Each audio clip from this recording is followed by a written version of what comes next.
Desa Wonosari Kidul pada mulanya dikenal sebagai desa yang tenang, terletak di dataran rendah yang diapit oleh hamparan sawah luas dan kebun-kebun kecil milik warga, di mana kehidupan berjalan lambat mengikuti irama musim tanam dan panen, serta jarang sekali terdengar kabar pertengkaran, apalagi perkara mistis yang biasanya hanya menjadi bahan cerita orang tua di malam Jumat.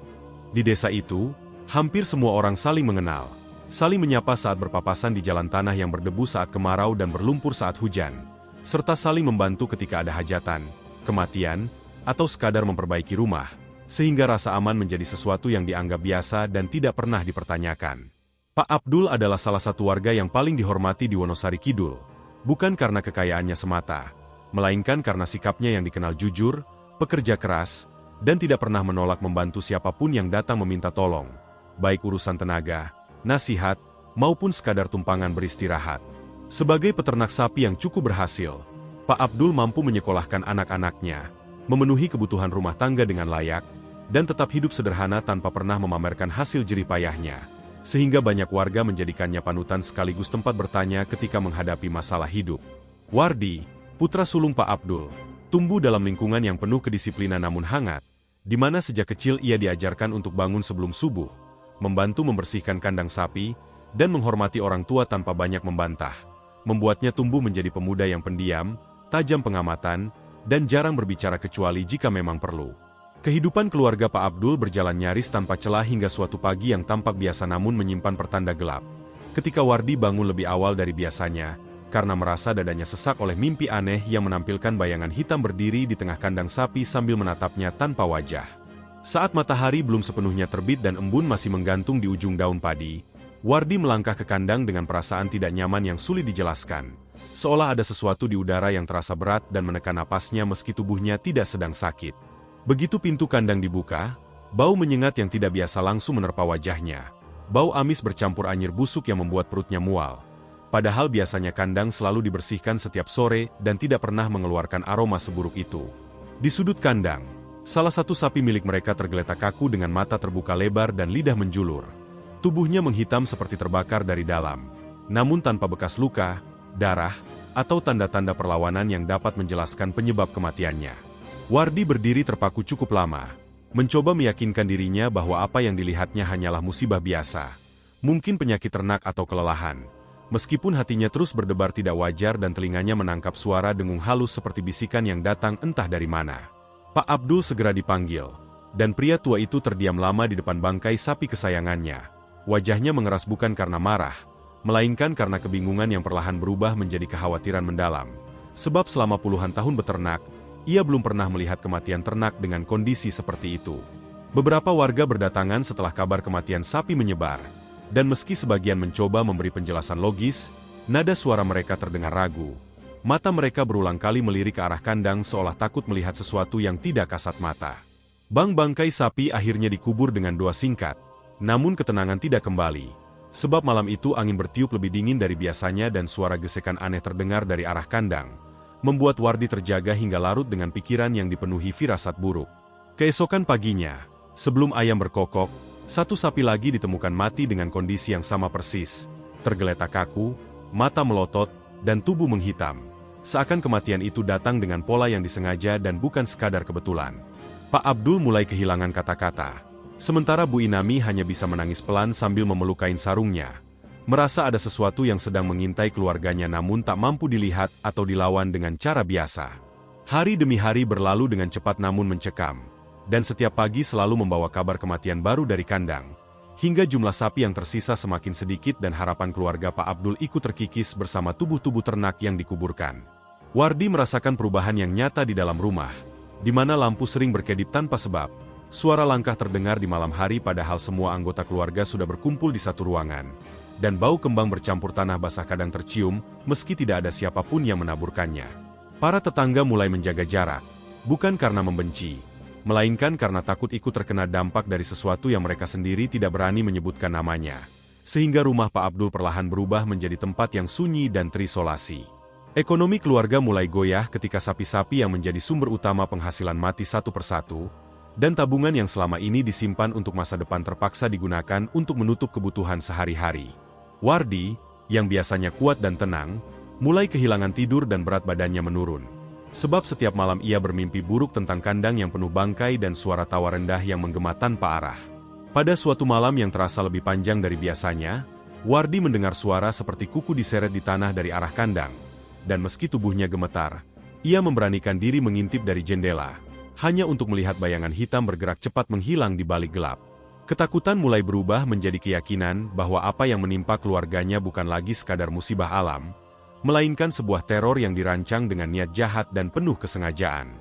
Desa Wonosari Kidul yang dulu ramah kini terasa asing, seolah tanah, angin, dan malam bersekongkol menyimpan rahasia kelam yang perlahan menyeret keluarga Pak Abdul ke jurang penderitaan. Dan tanpa disadari oleh siapapun, babak awal dari sebuah ujian besar telah resmi dimulai. Menunggu waktu untuk menampakkan wujud terburuknya dan menguji keteguhan iman, keberanian, serta ketulusan seorang pemuda bernama Wardi.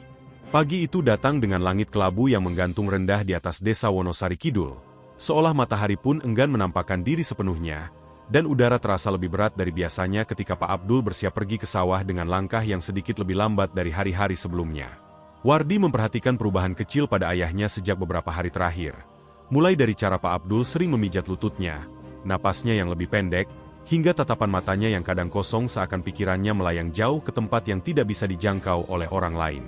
Meskipun Bu Inami sempat menyarankan agar Pak Abdul beristirahat dan tidak memaksakan diri bekerja, pria itu tetap bersikeras pergi ke sawah dengan alasan bahwa pekerjaan adalah satu-satunya cara untuk menenangkan pikirannya dari bayangan sapi-sapi mati yang terus menghantui tidur malamnya. Langkah Pak Abdul menyusuri pematang sawah pagi itu diiringi suara burung yang terdengar lebih jarang dari biasanya. Sementara angin berembus pelan membawa aroma tanah basah bercampur bau anyir yang samar namun, membuat dada terasa sesak tanpa alasan jelas.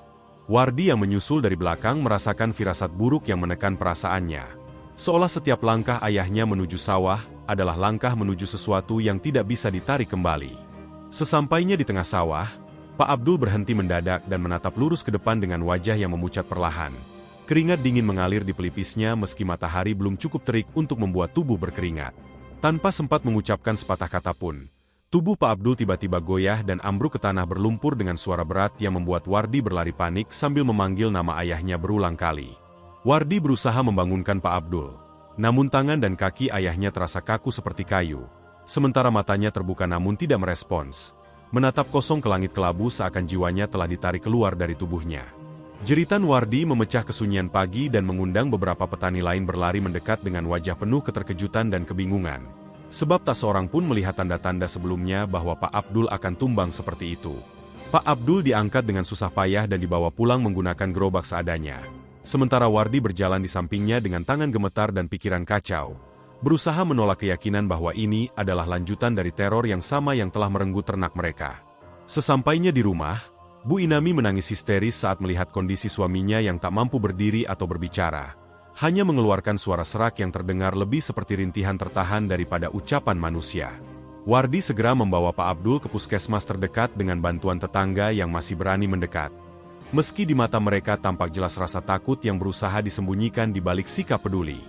Di ruang pemeriksaan, dokter tampak kebingungan karena hasil pemeriksaan menunjukkan tidak adanya tanda stroke, benturan, atau penyakit saraf yang bisa menjelaskan kelumpuhan mendadak tersebut. Pak Abdul dirujuk ke rumah sakit kabupaten dengan harapan peralatan yang lebih lengkap dapat memberikan jawaban. Sementara Wardi duduk di samping ranjang ayahnya sepanjang perjalanan dengan hati yang semakin tenggelam dalam kecemasan. Di rumah sakit, serangkaian tes dilakukan. Namun hasilnya tetap sama. Normal secara medis namun berlawanan dengan kondisi tubuh Pak Abdul yang tak mampu digerakkan dari pinggang ke bawah. Dokter akhirnya menyebut kondisi itu sebagai kelumpuhan fungsional tanpa sebab jelas. Sebuah istilah yang terdengar seperti pengakuan bahwa ilmu medis telah mencapai batasnya. Kabar kegagalan medis itu menyebar cepat ke desa dan memicu bisik-bisik yang semakin berani menyebut kata yang sejak awal dihindari oleh semua orang. Wardi mendengar tetangga menyebut santet dengan suara pelan namun penuh keyakinan, seolah semua kejadian yang menimpa keluarganya kini menemukan bentuk yang paling menakutkan. Saat Pak Abdul akhirnya dibawa pulang, rumah mereka terasa semakin sempit dan gelap. Seakan dinding-dindingnya menyerap kesedihan dan ketakutan yang memenuhi setiap sudut ruangan. Bu Inami yang sejak pagi terus menangis mulai menunjukkan perubahan perilaku yang tidak biasa, di mana tatapannya sering kosong dan senyumnya muncul tiba-tiba tanpa alasan. Pada malam pertama setelah Pak Abdul pulang dari rumah sakit, Bu Inami terbangun dengan teriakan keras yang memecah keheningan dan membuat Wardi berlari dari kamarnya dengan jantung berdebar kencang. Tubuh Bu Inami bergetar hebat, matanya terbalik, dan mulutnya mengucapkan suara-suara asing yang tidak dikenali sebagai bahasa manusia. Wardi berusaha memegang ibunya. Namun tenaga Bu Inami mendadak menjadi sangat kuat hingga melemparkannya ke dinding dengan satu hentakan kasar. Suara tawa berat keluar dari mulut Bu Inami, bertabrakan dengan tangis dan doa Wardi yang gemetar ketakutan. Beberapa tetangga datang membantu, namun tidak satu pun berani mendekat terlalu dekat karena aura dingin yang terasa menusuk hingga ke tulang. Bu Inami akhirnya pingsan menjelang subuh, meninggalkan rumah dalam keadaan porak-poranda dan hati Wardi yang semakin hancur. Sejak malam itu, kerasukan menjadi kejadian berulang, selalu datang di waktu-waktu sunyi ketika kesadaran manusia paling lemah. Pak Abdul yang terbaring lumpuh hanya bisa menangis diam-diam, merasa bersalah karena tak mampu melindungi keluarganya dari sesuatu yang bahkan tak bisa ia lihat. Wardi mulai merasa bahwa rumahnya sendiri telah berubah menjadi medan perang antara kekuatan yang tak kasat mata, sementara ia berdiri di tengahnya tanpa senjata.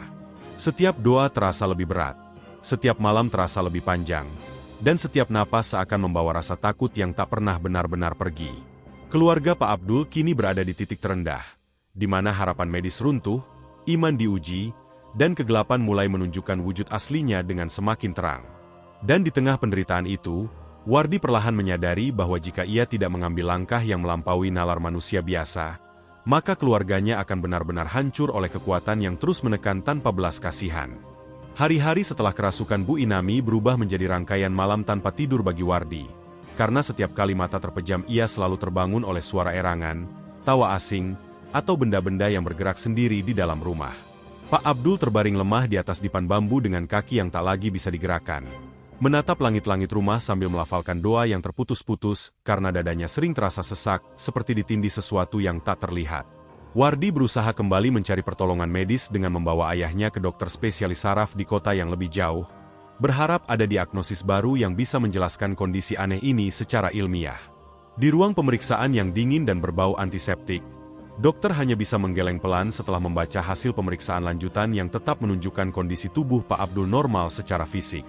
Dokter itu menjelaskan dengan bahasa hati-hati bahwa ada kondisi tertentu yang tidak bisa dijelaskan sepenuhnya oleh ilmu medis, namun tetap menekankan bahwa ia tidak menemukan penyebab yang bisa ditangani dengan obat atau tindakan.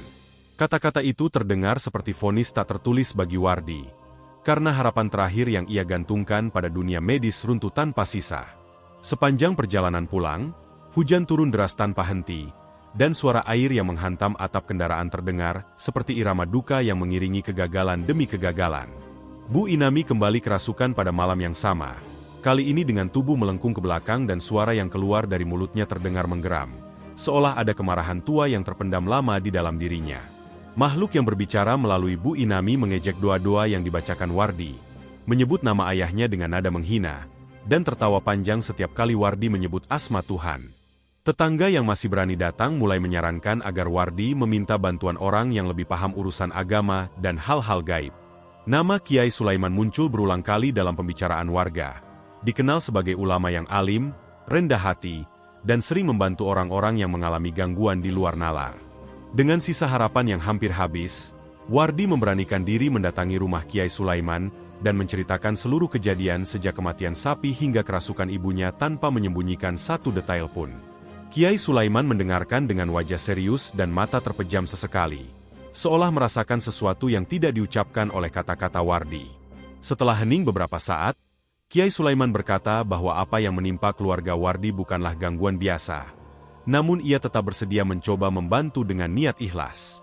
Malam ruqyah pun ditentukan, dan kabar kedatangan Kiai Sulaiman membuat warga berdatangan meski mereka memilih berdiri agak jauh dari rumah Pak Abdul.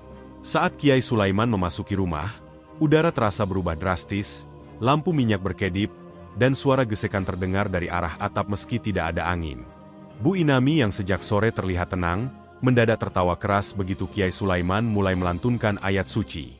Suara tawa itu terdengar bukan seperti suara manusia, melainkan berat, berlapis, dan penuh kebencian yang membuat bulu kuduk siapapun yang mendengarnya langsung berdiri.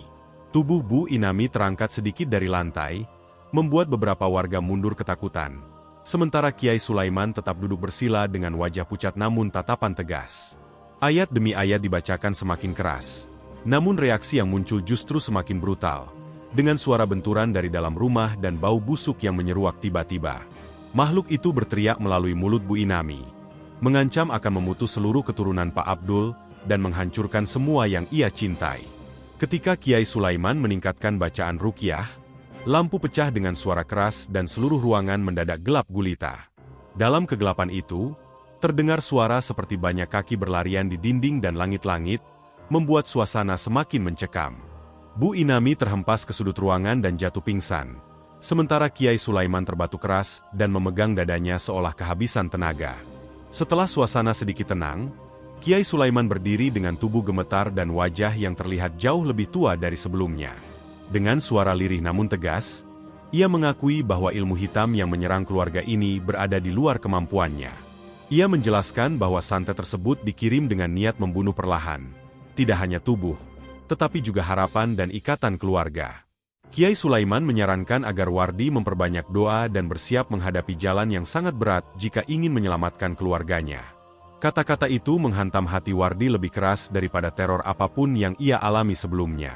Warga pulang satu persatu dengan wajah ketakutan, meninggalkan Wardi sendirian di rumah yang kini terasa asing dan penuh ancaman. Pak Abdul menangis dalam diam, merasa dirinya menjadi sumber malapetaka bagi orang-orang yang ia cintai. Bu Inami terbangun menjelang subuh tanpa ingatan apapun tentang kejadian malam itu, hanya menyisakan rasa lelah dan luka-luka di tubuhnya. Wardi duduk di teras rumah hingga pagi dengan pikiran kosong, menyadari bahwa baik ilmu medis maupun agama telah mencapai batasnya. Ia mulai mengerti bahwa apa yang dihadapinya bukan sekadar ujian biasa, melainkan panggilan untuk melangkah ke jalan yang tidak semua orang berani tempuh. Dan di tengah kabut pagi yang turun perlahan di desa Wonosari Kidul, Wardi berjanji dalam hatinya bahwa ia tidak akan membiarkan keluarganya hancur, apapun harga yang harus ia bayar. Malam setelah kegagalan ruqyah Kiai Sulaiman terasa jauh lebih sunyi dari malam-malam sebelumnya. Seolah seluruh suara alam memilih diam untuk memberi ruang bagi sesuatu yang lebih tua dan lebih gelap untuk bergerak bebas di sekitar rumah Pak Abdul. Wardi duduk sendirian di ruang tengah dengan lampu minyak menyala redup, memandangi bayangan api yang menari di dinding bambu sambil mencoba memahami mengapa semua jalan pertolongan yang masuk akal seakan tertutup satu persatu tanpa menyisakan celah harapan. Pak Abdul telah tertidur dalam kelelahan yang dipaksakan oleh rasa sakit dan kepasrahan, sementara Bu Inami tidur dengan gelisah. Napasnya terengah dan tubuhnya sesekali bergerak seperti sedang melawan mimpi buruk yang tak terlihat. Di tengah keheningan itu, Wardi mulai merasakan getaran halus di kepalanya, bukan berupa suara yang jelas, melainkan desakan samar yang perlahan membentuk kegelisahan tanpa sebab yang bisa ia jelaskan dengan logika. Ketika akhirnya Wardi memejamkan mata, rasa lelah menarik kesadarannya masuk ke dalam tidur yang berat dan dalam. Namun tidur itu sama sekali tidak membawa ketenangan. Dalam mimpinya, Wardi mendapati dirinya berdiri sendirian di sebuah tanah lapang yang diselimuti kabut tebal, di mana udara terasa dingin dan sunyi, dan setiap langkahnya seolah tidak menghasilkan suara. Dari balik kabut itu, muncul sosok lelaki tua berjubah lusuh dengan wajah yang tidak sepenuhnya terlihat, namun memancarkan wibawa yang membuat Wardi secara naluriah menundukkan kepala. Sosok itu tidak mendekat, tidak pula mengancam, melainkan hanya berdiri diam sambil menatap Wardi dengan pandangan yang terasa menembus hingga ke dasar hatinya.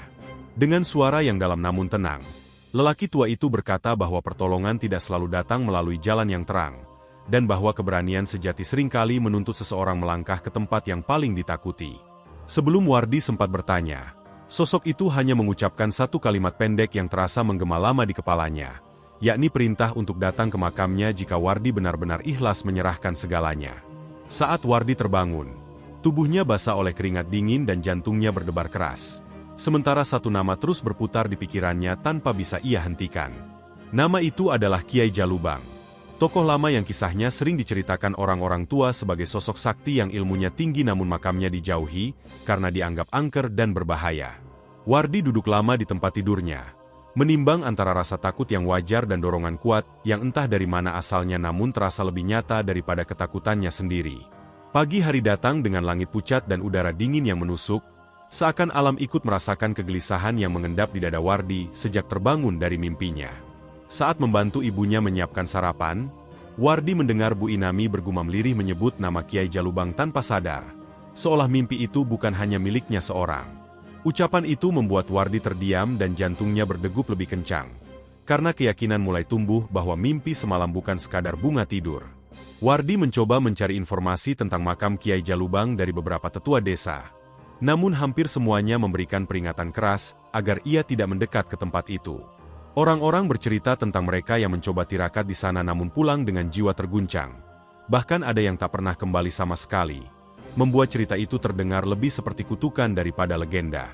Semakin banyak larangan yang ia dengar, semakin kuat tekad Wardi untuk pergi. Karena ia merasa tidak ada lagi yang bisa ia pertahankan selain harapan tipis untuk menyelamatkan orang tuanya. Malam sebelum keberangkatan, Bu Inami kembali kerasukan ringan. Namun kali ini makhluk itu hanya tertawa pelan dan berkata bahwa Wardi sedang berjalan menuju kematiannya sendiri. Alih-alih membuatnya mundur. Kata-kata itu justru menguatkan keyakinan Wardi bahwa jalan yang ia pilih adalah jalan yang memang harus ditempuh.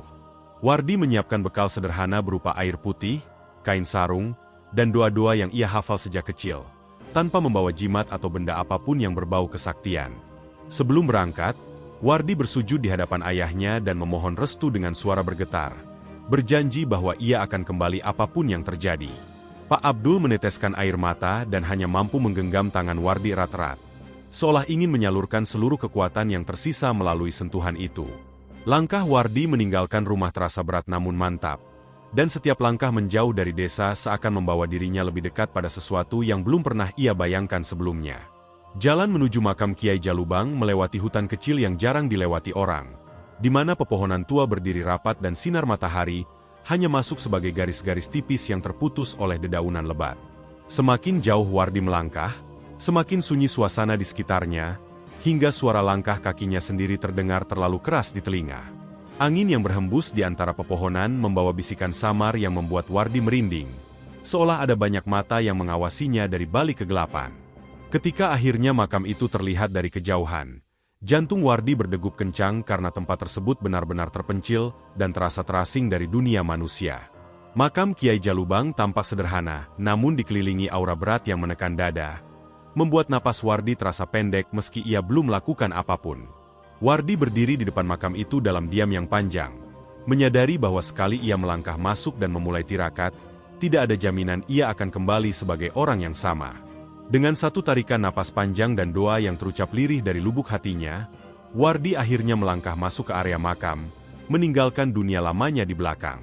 Dan pada saat itulah, tanpa disadari oleh siapapun di desa Wonosari Kidul, perjalanan Wardi memasuki wilayah antara hidup dan mati resmi dimulai. Malam pertama dimulai dengan keheningan yang terasa tidak wajar, ketika Wardi duduk bersila di depan nisan Kiai Jalubang dengan mata terpejam dan napas diatur perlahan, mencoba menenangkan pikirannya yang sejak tadi bergejolak oleh rasa takut dan harap yang bercampur menjadi satu. Udara di sekitar makam terasa dingin menusuk meski tidak ada angin kencang, dan aroma tanah basah bercampur bunga Kamboja yang layu menguar kuat seakan berasal langsung dari perut bumi. Begitu azan Isya terdengar samar dari kejauhan, suasana berubah drastis, karena suara alam yang sebelumnya senyap mendadak menghilang sama sekali, meninggalkan kesunyian pekat yang menekan telinga. Wardi merasakan bulu kuduknya berdiri saat suara langkah pelan terdengar mengitari makam, meski saat ia membuka mata, tidak ada siapapun yang tampak di sekelilingnya. Ia menundukkan kepala kembali dan melanjutkan doa, berusaha mengabaikan suara-suara itu meski jantungnya berdetak semakin keras di dada. Tak lama kemudian, terdengar suara tangisan lirih dari balik pepohonan, tangisan yang terdengar pilu dan menyayat, seperti suara seseorang yang menyesali dosa besar sebelum mati. Tangisan itu semakin mendekat, membuat dada Wardi terasa sesak. Namun ia tetap bertahan, meyakinkan dirinya bahwa rasa takut adalah ujian pertama yang harus ia lewati. Saat tengah malam tiba, bayangan putih perlahan muncul di sudut pandang Wardi, berdiri tegak di antara dua pohon Kamboja dengan tubuh terbungkus kain kafan yang kotor dan berlumur tanah. Makhluk itu melompat perlahan mendekat. Suara gesekan kainnya terdengar jelas di telinga Wardi, sementara wajahnya yang pucat menampakkan senyum kosong tanpa emosi. Wardi merasakan kakinya gemetar hebat, namun ia memejamkan mata dan terus melafalkan doa, meski suaranya bergetar nyaris tak terdengar. Pocong itu berhenti tepat di depan Wardi, menundukkan wajahnya seakan ingin menatap langsung ke dalam jiwanya, sebelum akhirnya menghilang begitu saja tanpa suara. Keringat dingin mengalir deras di punggung Wardi, Dan ia menyadari bahwa malam pertama belum berakhir meski ujian telah dimulai dengan cara yang brutal. Menjelang subuh, tanah di sekitar makam terasa bergerak halus, seolah ada sesuatu yang merayap tepat di bawah permukaan, membuat Wardi membuka mata dengan napas tertahan. Seekor ular besar muncul perlahan dari balik semak. Sisiknya berkilau pucat di bawah cahaya bulan, dengan mata dingin yang menatap Wardi tanpa berkedip. Ular itu melingkar di sekeliling makam, membentuk lingkaran yang seolah mengurung Wardi di dalamnya, membuat ruang geraknya terasa semakin sempit. Meski rasa takut hampir membuatnya pingsan, Wardi tetap diam, meyakini bahwa bergerak atau melarikan diri hanya akan mengakhiri tirakatnya dengan kegagalan. Ular itu mendesis pelan sebelum akhirnya merayap pergi, meninggalkan Wardi dalam kondisi tubuh lemas dan pikiran yang nyaris runtuh. Saat fajar menyingsing, Wardi menyadari bahwa ia masih hidup, meski tubuhnya terasa remuk oleh ketegangan yang belum pernah ia alami sebelumnya. Hari pertama tirakat ia lalui dengan berdiam diri di sekitar makam, menahan lapar dan haus sambil menjaga pikirannya agar tidak dikuasai rasa takut. Malam kedua datang lebih cepat dari yang ia harapkan, membawa hawa yang lebih dingin dan tekanan batin yang jauh lebih berat. Begitu matahari tenggelam, suara tawa anak-anak terdengar dari arah hutan, padahal tidak ada satupun rumah di sekitar makam itu. Wardi membuka mata dan melihat sosok anak kecil duduk di atas nisan. Kakinya menggantung dan wajahnya tertutup bayangan gelap. Anak itu tertawa sambil menyebut nama Wardi berulang kali dengan suara lirih yang membuat darahnya serasa membeku.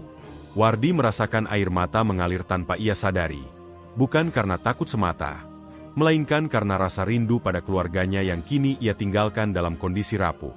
Sosok anak kecil itu mendekat dan duduk tepat di hadapan Wardi, menatapnya dengan mata kosong sebelum menghilang seperti asap tertiup angin.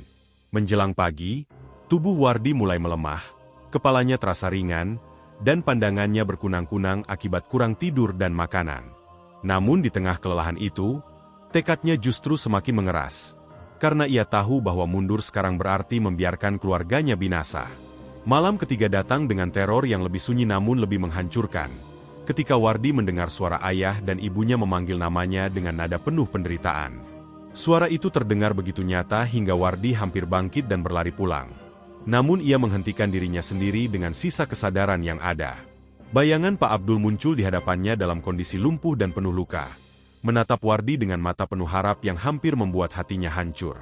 Bu Inami muncul di samping bayangan itu dengan wajah pucat dan mata terbalik, tertawa pelan sambil berkata bahwa semua penderitaan ini adalah kesalahan Wardi sendiri. Wardi menjerit dalam hati, namun mulutnya tetap melantunkan doa meski suaranya nyaris tak terdengar. Bayangan itu akhirnya memudar saat fajar menyingsing, meninggalkan Wardi tersungkur lemah di tanah dengan tubuh gemetar hebat. Di hari ketiga tirakat, Wardi menyadari bahwa teror yang ia hadapi bukan lagi sekadar makhluk gaib, melainkan serangan langsung ke batinnya yang paling rapuh. Dan di tengah tubuh yang semakin lemah dan pikiran yang nyaris hancur, Wardi tetap bertahan, karena di dalam dirinya telah tumbuh keyakinan bahwa hanya dengan melewati neraka inilah ia bisa menyelamatkan orang-orang yang ia cintai. Malam keempat turun dengan suasana yang terasa lebih berat dibanding malam-malam sebelumnya, seolah udara di sekitar makam Kiai Jalubang menebal dan menekan dada Wardi, hingga napasnya harus ditarik dengan susah payah. Tubuh Wardi mulai menunjukkan tanda-tanda kelelahan ekstrim, di mana sendi-sendinya terasa nyeri, kepalanya berdenyut, dan pandangannya sering mengabur meski ia berusaha mempertahankan posisi duduk bersila dengan penuh kesadaran. Begitu azan maghrib dari desa terdekat terdengar samar dan terputus oleh jarak, tanah di sekitar makam bergetar halus seperti ada sesuatu yang bergerak dari kedalaman bumi menuju permukaan. Wardi membuka mata dan melihat bayangan hitam pekat berdiri tak jauh darinya, tinggi menjulang dengan bentuk yang tidak sepenuhnya menyerupai manusia maupun hewan. Makhluk itu tidak bergerak, namun kehadirannya saja sudah cukup membuat seluruh tubuh Wardi terasa dingin dan mati rasa, seolah darahnya berhenti mengalir. Aroma busuk yang menusuk hidung menyebar di udara, bercampur bau besi dan tanah kubur, membuat perut Wardi mual hingga ia harus menahan dorongan untuk muntah. Makhluk hitam itu perlahan mendekat tanpa suara langkah. Bayangannya menelan cahaya bulan hingga makam tenggelam dalam kegelapan hampir sempurna. Saat jaraknya tinggal beberapa langkah, tekanan hebat menghantam dada Wardi, membuatnya terhuyung dan hampir jatuh tersungkur jika tidak segera menahan tubuhnya dengan tangan. Wardi merasakan sesuatu menekan dadanya dengan kekuatan luar biasa, seperti ada ribuan tangan tak kasat mata yang mencoba menghentikan napasnya secara bersamaan. Dalam kondisi setengah sadar, Wardi mendengar suara berat bergema langsung di dalam kepalanya, menyuruhnya menyerah dan meninggalkan tirakat jika ingin tetap hidup. Setiap tarikan napas terasa seperti menarik pisau ke dalam paru-parunya. Namun Wardi tetap memaksa dirinya melafalkan doa meski suaranya hanya keluar sebagai desahan lemah. Makhluk itu mengeluarkan suara menggeram rendah yang membuat tanah bergetar. Lalu bayangannya menindih tubuh Wardi hingga ia terjatuh telentang ke tanah dingin. Pandangan Wardi mulai menghitam di tepinya, dan kilasan wajah ayah serta ibunya muncul silih berganti, seolah nyawanya benar-benar sedang ditarik keluar dari tubuhnya. Dalam kondisi hampir pingsan, Wardi menyerahkan dirinya sepenuhnya kepada Tuhan, tidak lagi memohon keselamatan, melainkan memohon agar jika ia mati, kematiannya membawa keselamatan bagi keluarganya. Tiba-tiba tekanan itu menghilang seketika, membuat Wardi terbatuk keras sambil terengah-engah, sementara bayangan hitam itu mundur perlahan sebelum lenyap ke dalam kegelapan. Malam keempat berakhir dengan Wardi terbaring lemah di tanah. Tubuhnya gemetar hebat dan pakaiannya basah oleh keringat serta tanah. Hari kelima tirakat berlalu dalam keadaan setengah sadar, di mana Wardi lebih banyak berbaring daripada duduk. Matanya terbuka namun pandangannya kosong. Saat matahari condong ke barat, suara-suara aneh kembali terdengar dari segala arah, bukan lagi berupa tangisan atau tawa, melainkan bisikan panjang yang saling bertumpuk dan tak bisa dibedakan sumbernya. Malam kelima menghadirkan teror yang lebih halus namun jauh lebih menghancurkan, ketika Wardi mulai meragukan niat dan ketulusannya sendiri. Bayangan masa lalu muncul silih berganti, menampilkan kesalahan kecil yang pernah ia lakukan, kata-kata kasar yang pernah ia ucapkan, dan rasa iri yang pernah terlintas di hatinya. Bisikan itu menyebut bahwa ketulusannya palsu dan tirakatnya sia-sia, karena hatinya tidak sepenuhnya bersih. Wardi menangis tanpa suara, bukan karena takut, melainkan karena merasa telanjang di hadapan kekuatan yang mengetahui seluruh isi batinnya. Tubuhnya kembali ditekan hingga tulang-tulangnya terasa nyeri. Namun kali ini bukan oleh satu makhluk, melainkan oleh beban batin yang menghimpit kesadarannya. Menjelang subuh, Wardi memuntahkan cairan hitam bercampur darah, membuat tubuhnya semakin lemah dan hampir tak mampu bergerak. Hari ke-6 tiba dengan matahari yang terasa menyengat meski sinarnya tertutup dedaunan, dan Wardi sadar bahwa tubuhnya telah mencapai batasnya sebagai manusia. Ia tidak lagi mampu duduk tegak, sehingga hanya bisa bersandar pada nisan dengan kepala tertunduk dan napas tersengal. Malam ke-6 datang tanpa tanda-tanda biasa, tanpa suara, tanpa angin, tanpa aroma. Namun justru itulah yang membuatnya terasa jauh lebih mengerikan. Kegelapan turun seperti tirai tebal, dan dalam kegelapan itu, makhluk hitam besar muncul kembali. Kali ini dengan wujud yang lebih jelas dan menakutkan. Makhluk itu memiliki mata merah menyala dan tubuh seperti bayangan asap pekat yang terus berubah bentuk. Ia berdiri tepat di depan Wardi dan menurunkan wajahnya hingga sejajar, membuat Wardi merasakan hawa panas bercampur busuk langsung di wajahnya. Makhluk itu berkata bahwa malam ini adalah akhir, bahwa tidak ada manusia yang bisa melewati batas yang telah Wardi lewati. Tekanan yang lebih dahsyat menghantam tubuh Wardi, membuat tulang rusuknya terasa seperti diremas satu persatu. Dalam detik-detik antara sadar dan tidak, Wardi teringat wajah Pak Abdul yang memeluknya dan Bu Inami yang menangis memanggil namanya. Dengan sisa tenaga terakhir, Wardi bersujud meski tubuhnya gemetar hebat, dan dari hatinya yang terdalam ia mengucapkan penyerahan diri sepenuhnya tanpa syarat. Saat itulah, sebuah keheningan mutlak turun, begitu sunyi hingga suara detak jantungnya sendiri terdengar sangat jelas. Makhluk hitam itu menjerit keras. Suara jeritannya memecah malam dan mengguncang tanah, sebelum tubuhnya terpecah menjadi kabut hitam yang tersedot ke dalam bumi. Wardi ambruk tak sadarkan diri di depan makam. Tubuhnya dingin dan napasnya sangat lemah, nyaris tak terdeteksi. Di antara hidup dan mati, Wardi tidak lagi melihat teror, melainkan cahaya redup yang terasa hangat dan menenangkan.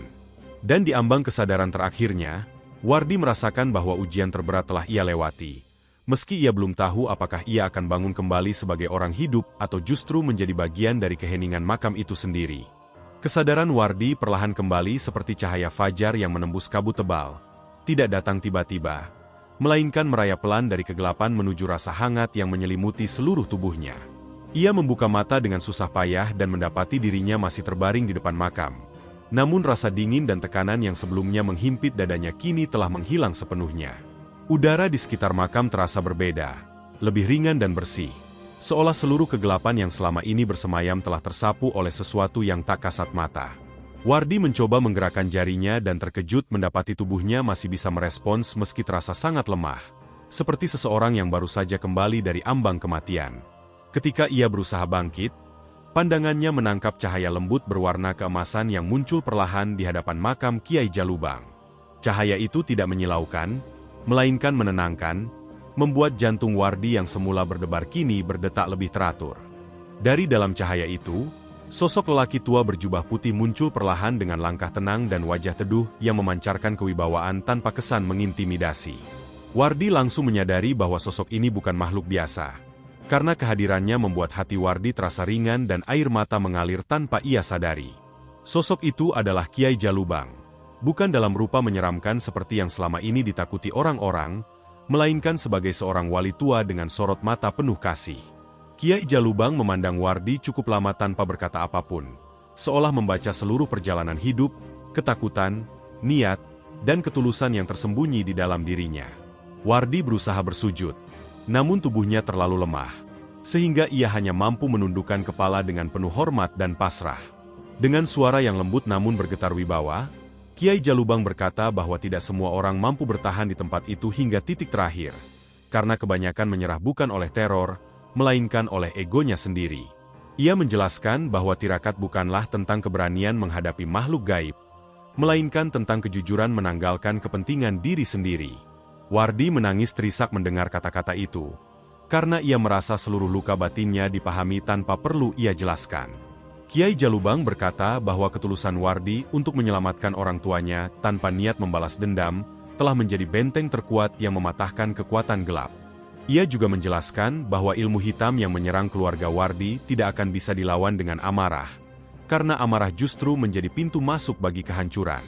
Dengan perlahan, Kiai Jalubang mengajarkan sebuah wirid suci yang tidak boleh dihafal dengan lisan semata, melainkan harus ditanamkan dengan niat dan akhlak.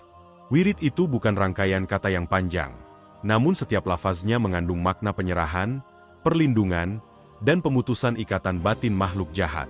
Kiai Jalubang menegaskan bahwa wirid tersebut tidak akan bekerja jika digunakan untuk menyakiti atau membalas, karena kekuatannya hanya hidup dalam keikhlasan. Wardi mendengarkan dengan penuh perhatian meski kepalanya masih terasa ringan, mengulang setiap lafaz di dalam hati agar tidak terlupa. Cahaya di sekitar makam semakin terang ketika wirid itu selesai diajarkan, membuat pepohonan di sekitarnya terlihat lebih hijau dan hidup. Kiai Jalubang kemudian memperingatkan bahwa pertarungan Wardi belum sepenuhnya selesai, karena jin santet yang dikirim ke rumahnya masih bersarang dan menunggu kesempatan terakhir. Ia berkata bahwa Wardi harus pulang sebelum matahari terbenam, membersihkan rumah dengan doa, dan menghadapi kegelapan tanpa rasa benci. Wardi mengangguk pelan dengan air mata yang terus mengalir, merasakan kehangatan yang belum pernah ia rasakan sepanjang hidupnya.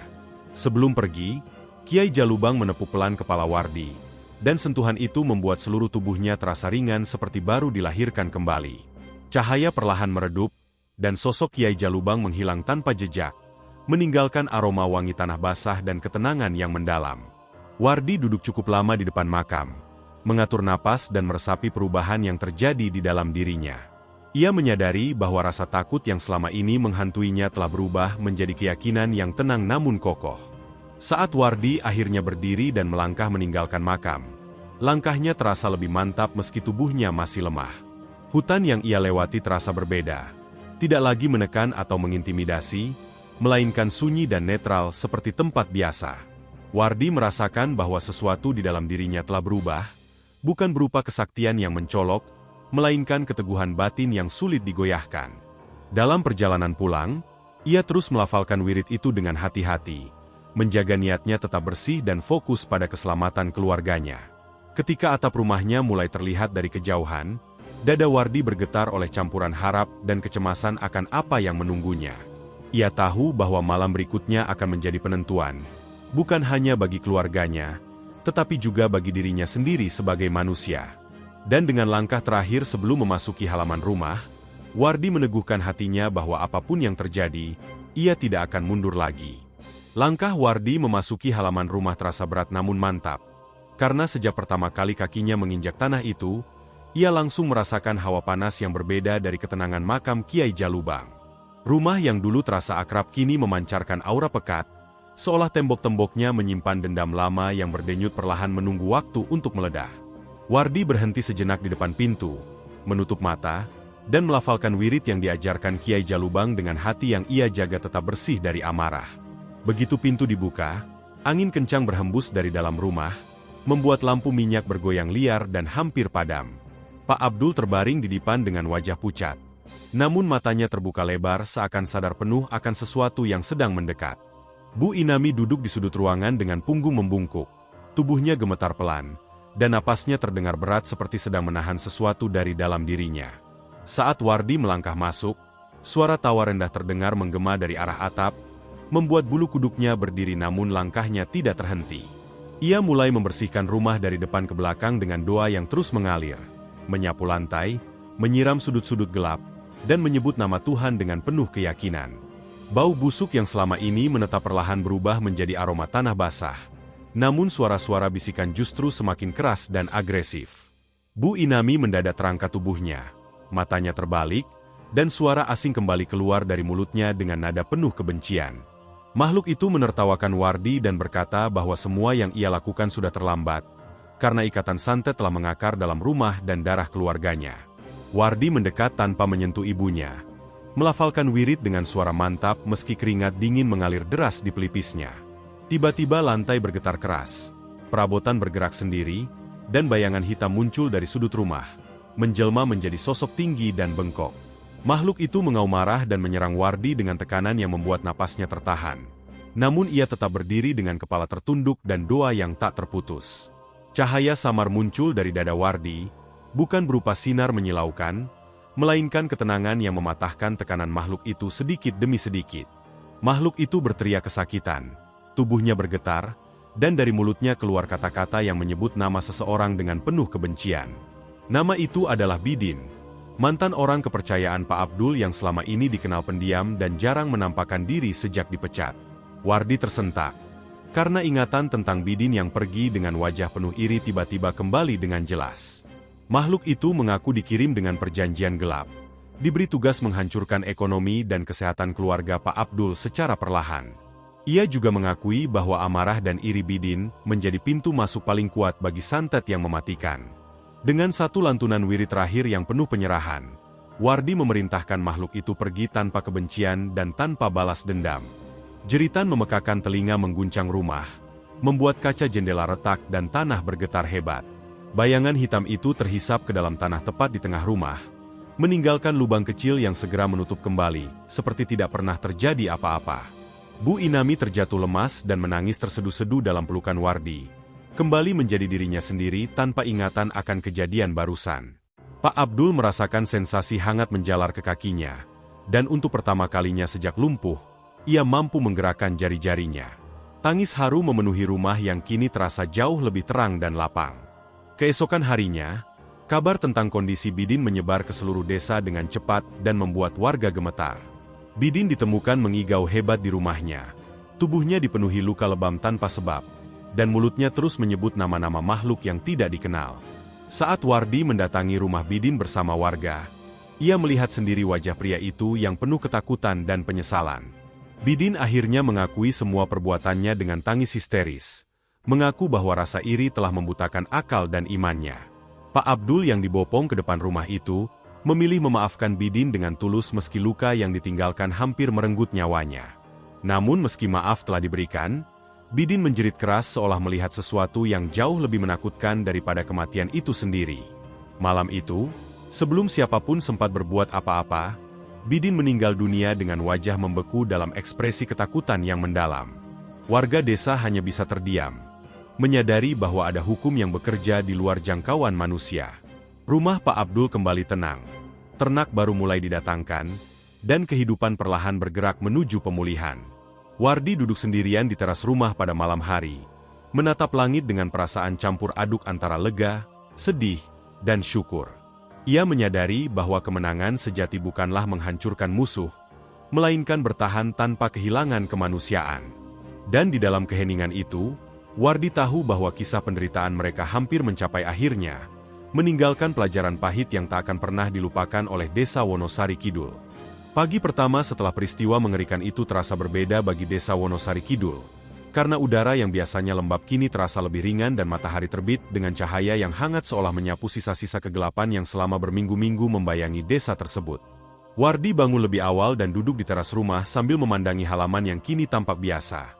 Namun di dalam hatinya ia tahu bahwa tempat itu telah menjadi saksi pertarungan yang tidak semua orang sanggup bayangkan.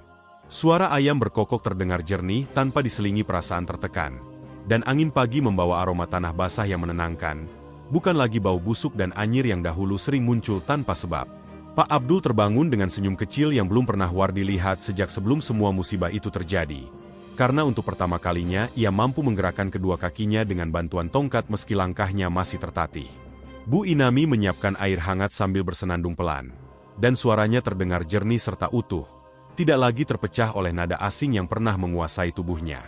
Momen sederhana itu membuat Wardi menahan air mata. Karena ia menyadari bahwa kebahagiaan yang paling murni seringkali baru terasa setelah seseorang hampir kehilangan segalanya.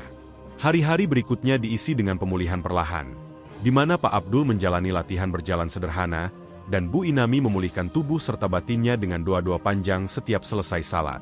Wardi membantu membersihkan kandang sapi yang sempat kosong dan rusak, mengganti kayu-kayu lapuk, serta menyiapkan tempat untuk ternak baru yang akan datang sebagai awal kehidupan baru bagi keluarga mereka. Para tetangga yang sebelumnya menjaga jarak mulai kembali berdatangan, membawa makanan, bantuan tenaga, dan permintaan maaf yang terucap dengan wajah penuh rasa bersalah. Desa Wonosari Kidul perlahan kembali hidup, namun kini dengan kehati-hatian baru, karena setiap orang belajar bahwa kedamaian bukanlah sesuatu yang bisa dianggap remeh. Nama Bidin jarang lagi disebut dengan nada marah, melainkan sebagai pengingat akan akibat buruk dari rasa iri yang dibiarkan tumbuh tanpa kendali. Pak Abdul menolak keras setiap bentuk dendam atau kutukan yang dilontarkan warga terhadap mendiang Bidin, karena baginya maaf telah diberikan dan sisanya adalah urusan hukum alam yang tidak perlu dicampuri manusia. Wardi sering merenung sendirian di malam hari, mengingat kembali teror di makam, suara jeritan makhluk hitam, dan tatapan teduh Kiai Jalubang yang masih terasa nyata di benaknya. Ia menyadari bahwa pengalaman itu tidak memberinya kesaktian untuk dibanggakan, melainkan tanggung jawab besar untuk menjaga hatinya tetap bersih. Wirid yang diajarkan Kiai Jalubang tetap ia lantunkan setiap malam, bukan sebagai senjata, melainkan sebagai pengingat agar ia tidak tergelincir ke dalam kesombongan atau amarah. Suatu sore, saat matahari hampir tenggelam, Wardi membantu ayahnya duduk di teras dan mendengarkan Pak Abdul berbicara tentang masa lalu dengan suara pelan namun penuh rasa syukur. Pak Abdul berkata bahwa musibah itu mengajarkannya untuk tidak terlalu percaya pada manusia, namun juga tidak membenci mereka. Karena hati manusia mudah rapuh ketika iri dan kecewa dibiarkan tumbuh. Bu Inami menambahkan bahwa doa yang paling kuat bukanlah doa yang penuh teriakan, melainkan doa yang lahir dari kesabaran dan penerimaan. Wardi menyimpan kata-kata itu dalam-dalam, karena ia tahu bahwa pelajaran sejati dari semua kejadian ini bukanlah tentang dunia gaib, melainkan tentang watak manusia. Beberapa minggu kemudian, sapi-sapi baru mulai mengisi kandang, dan suara lenguhan mereka terdengar seperti tanda bahwa kehidupan benar-benar kembali berjalan. Warga desa melihat perubahan besar pada Wardi, bukan karena ia menjadi sombong atau menakutkan, melainkan karena ketenangannya yang membuat orang merasa aman berada di dekatnya. Ia tidak pernah menceritakan secara rinci apa yang ia alami di makam Kiai Jalubang, karena baginya beberapa hal cukup disimpan sebagai rahasia antara dirinya dan Tuhan. Makam Kiai Jalubang kembali sunyi seperti sedia kala, tidak lagi menjadi bahan pembicaraan. Namun di hati Wardi tempat itu akan selalu menjadi pengingat tentang batas antara keberanian dan keikhlasan. Desa Wonosari Kidul kembali menjalani hari-hari sederhana. Namun dengan kesadaran baru bahwa kejahatan paling berbahaya seringkali lahir dari hati yang dipenuhi iri dan merasa tidak adil. Wardi menatap langit malam di suatu kesempatan dan tersenyum tipis. Bukan karena ia merasa telah menang, melainkan karena ia bersyukur masih diberi kesempatan untuk menjaga keluarganya. Ia memahami bahwa hidup tidak pernah benar-benar bebas dari ujian. Namun selama kesabaran dan ketulusan dijaga, selalu ada perlindungan yang bekerja dengan caranya sendiri. Kisah penderitaan keluarga Pak Abdul akhirnya menjadi pelajaran sunyi bagi desa, bahwa kesabaran bukanlah kelemahan, dan memaafkan bukan berarti kalah. Dan di balik semua itu, nama Wardi akan selalu dikenang bukan sebagai orang sakti, melainkan sebagai pemuda yang berani berjalan ke dalam gelap tanpa membawa kebencian di hatinya. Dengan demikian, kisah ini berakhir bukan dengan sorak kemenangan, melainkan dengan keheningan yang damai, meninggalkan pesan bahwa rasa iri hanya akan menghancurkan diri sendiri, sementara ketulusan akan selalu menemukan jalannya pulang. Waktu berjalan perlahan di desa Wonosari Kidul setelah semua kejadian kelam itu berlalu. Namun setiap detik yang berlalu terasa lebih bermakna, karena setiap orang kini menyadari betapa rapuhnya kehidupan ketika iri, dengki, dan amarah dibiarkan tumbuh tanpa kendali. Wardi menjalani hari-harinya dengan kesederhanaan yang sama seperti sebelum musibah menimpa keluarganya. Tetapi batinnya telah berubah menjadi lebih dalam, lebih hening, dan lebih peka terhadap getaran yang tak kasat mata. Setiap pagi ia membantu ayahnya berjalan mengelilingi halaman rumah, menyusuri tanah yang dahulu menjadi pusat penderitaan, namun kini berubah menjadi simbol keteguhan dan ketabahan. Pak Abdul sering berhenti di bawah pohon tua di sudut halaman, menghela napas panjang, dan mengucap syukur seolah setiap langkah kecil adalah kemenangan besar yang tak pernah ia bayangkan sebelumnya. Bu Inami kembali menjalani perannya sebagai ibu rumah tangga dengan penuh kehati-hatian, karena ia kini memahami bahwa tubuh dan jiwa manusia bisa menjadi medan pertempuran ketika iman melemah. Di dapur, suara peralatan masak kembali terdengar seperti dulu. Namun kini setiap gerakan disertai doa-doa lirih yang mengalir tanpa paksaan.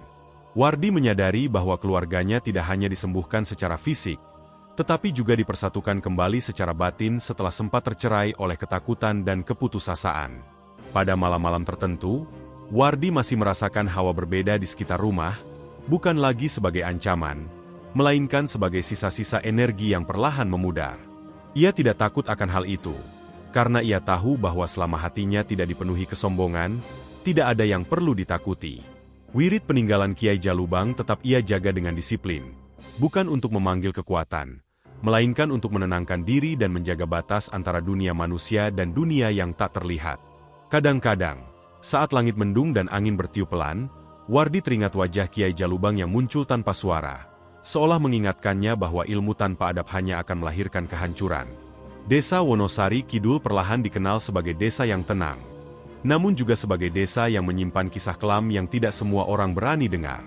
Beberapa pendatang datang dengan rasa ingin tahu, namun pulang dengan perasaan ganjil karena merasakan aura desa yang berbeda dari tempat lain.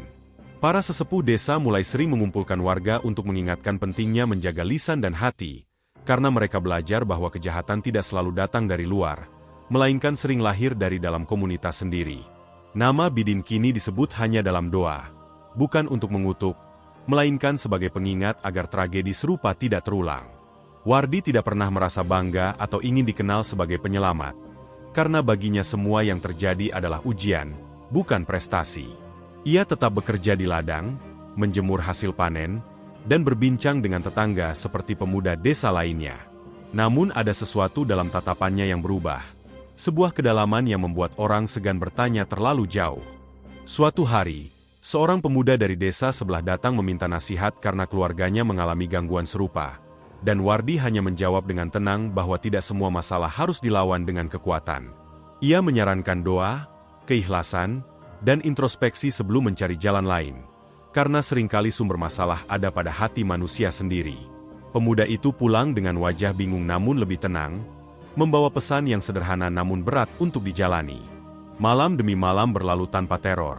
Namun Wardi tidak pernah lengah karena ia tahu bahwa kedamaian harus dijaga, bukan dirayakan secara berlebihan. Ia sering duduk sendirian di teras rumah, menatap bintang, dan merenungkan bagaimana satu rasa iri mampu menghancurkan begitu banyak hal.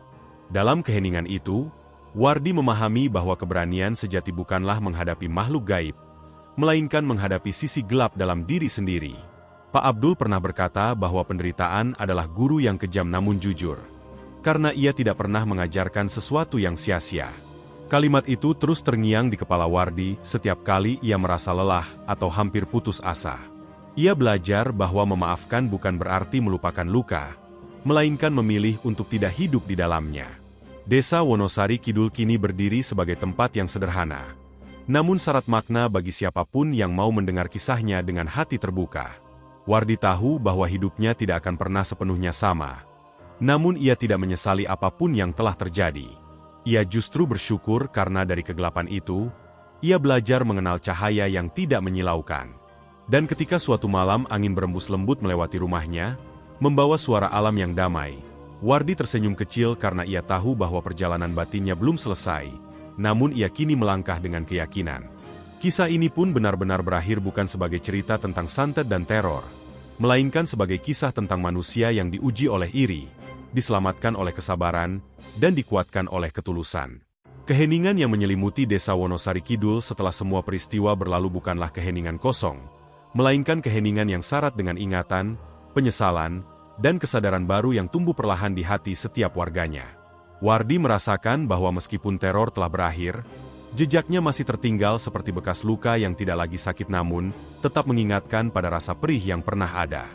Setiap langkahnya menyusuri jalan tanah desa terasa lebih bermakna, karena ia tahu bahwa tanah itu telah menyerap terlalu banyak air mata dan doa yang dipanjatkan dalam keputusasaan. Anak-anak kembali bermain di sore hari, namun tawa mereka terdengar lebih hati-hati, seolah alam sendiri mengajarkan bahwa kebahagiaan harus dijaga dengan kesadaran. Para orang tua duduk di beranda rumah sambil berbincang pelan, tidak lagi membicarakan gosip atau iri hati, melainkan berbagi kisah tentang pentingnya menjaga lisan dan prasangka. Wardi menyadari bahwa penderitaan keluarganya telah menjadi cermin bagi desa, memperlihatkan wajah asli manusia ketika dikuasai dengki. Ia tidak merasa bangga akan hal itu, justru hatinya sering terasa berat, karena ia tahu harga yang harus dibayar terlalu mahal. Suatu malam, Wardi kembali bermimpi tentang makam Kiai Jalubang.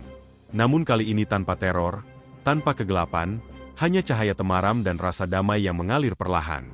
Dalam mimpi itu, ia tidak melihat wujud sang Kiai secara jelas, hanya mendengar suara lembut yang mengingatkan bahwa ujian manusia tidak pernah berhenti selama ia masih bernapas.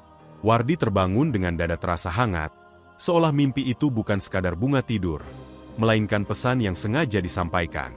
Ia duduk lama di atas tikar, menatap dinding rumah yang kini bersih, dan merenungkan betapa mudahnya manusia terjatuh ketika hatinya kosong dari rasa syukur. Pak Abdul semakin kuat berjalan, namun ia tidak pernah lupa mengingatkan Wardi bahwa kesembuhan adalah amanah, bukan tanda kemenangan. Bu Inami lebih sering menghabiskan waktu di musyalah kecil dekat rumah, memanjatkan doa bukan karena takut, melainkan karena ia tidak ingin lagi jauh dari ketenangan batin. Desa perlahan membangun kebiasaan baru, seperti doa bersama setiap malam Jumat, bukan sebagai ritual berlebihan, tetapi sebagai pengingat kebersamaan.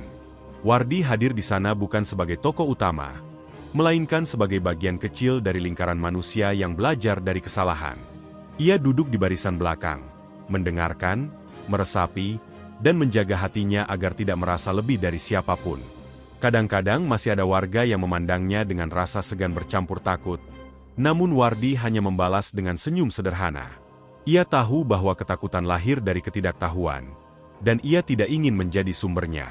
Di ladang, saat matahari tepat di atas kepala, Wardi sering berhenti sejenak, menatap hamparan padi, dan menyadari bahwa hidup akan selalu menuntut kesabaran. Ia belajar bahwa kekuatan sejati bukanlah kemampuan mengusir makhluk gaib, melainkan kemampuan menahan diri agar tidak menyimpan kebencian.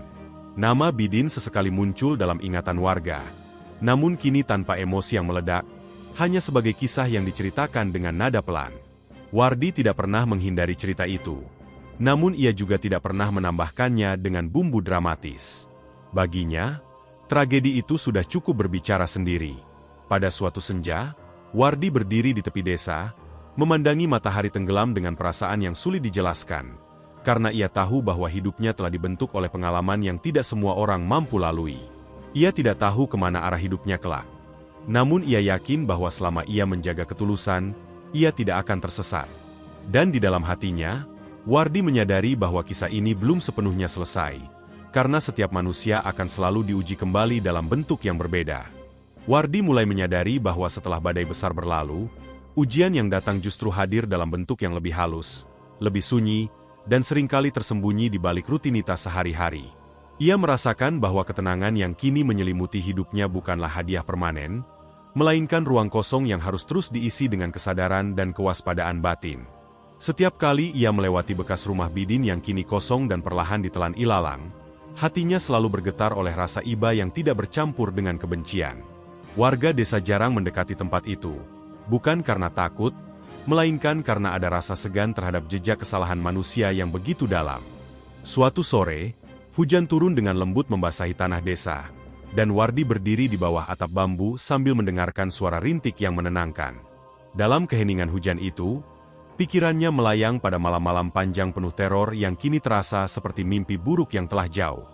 Ia menyadari bahwa ingatan akan penderitaan tidak pernah benar-benar hilang, tetapi bisa berubah menjadi sumber kebijaksanaan jika diterima dengan lapang. Pak Abdul semakin sering mengajak Wardi berbincang tentang hidup, tentang masa muda yang penuh ambisi, dan tentang kesalahan-kesalahan kecil yang dulu dianggap sepele.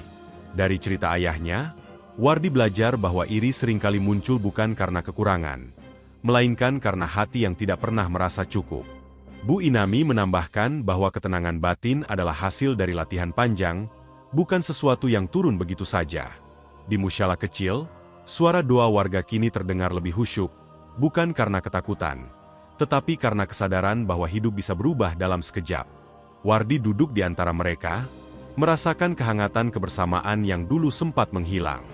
Ia tahu bahwa penderitaan keluarganya telah membuka mata banyak orang, meski dengan cara yang menyakitkan. Beberapa pemuda desa mulai mendekatinya bukan untuk meminta ilmu, melainkan untuk bertanya tentang cara menjaga hati.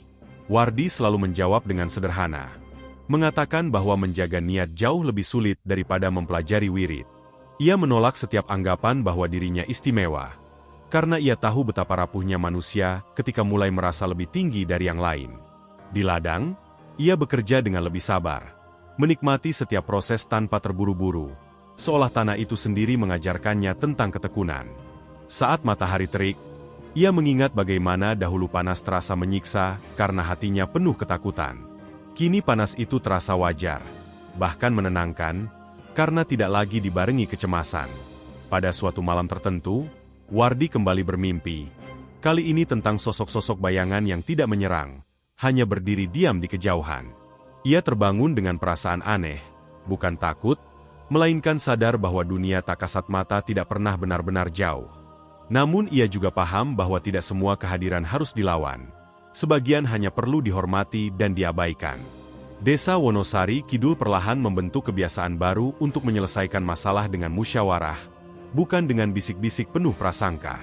Para sesepuh desa sering menyebut nama Wardi sebagai contoh keteguhan, namun Wardi selalu menunduk dan mengalihkan pembicaraan. Ia tidak ingin namanya menjadi simbol, karena simbol seringkali disalahpahami. Suatu hari, seorang ibu datang menangis kepadanya karena konflik keluarga, dan Wardi hanya mendengarkan tanpa menghakimi. Ia menyadari bahwa penderitaan manusia tidak selalu berbentuk teror gaib, seringkali justru lebih menyakitkan karena datang dari sesama. Wardi belajar bahwa perannya di dunia ini bukan sebagai pengusir kegelapan, melainkan sebagai penjaga agar kegelapan tidak tumbuh di dalam hati. Pak Abdul pernah berkata bahwa manusia boleh belajar apapun, tetapi jangan pernah lupa untuk belajar merendahkan diri. Kalimat itu menjadi pegangan Wardi setiap kali ia merasa lelah secara batin. Ia mulai memahami bahwa perjalanan hidupnya akan terus dipenuhi pilihan-pilihan kecil yang menentukan arah besar. Di senja hari, saat burung-burung kembali ke sarang, Wardi sering berdiri di pematang sawah dan menghela napas panjang. Ia tidak lagi bertanya mengapa semua itu terjadi, karena ia tahu tidak semua pertanyaan membutuhkan jawaban. Yang ia butuhkan hanyalah memastikan bahwa ia tidak mengulangi kesalahan yang sama dalam bentuk yang berbeda. Dan di dalam kesadaran itu, Wardi merasa bahwa babak hidupnya yang paling penting justru baru saja dimulai.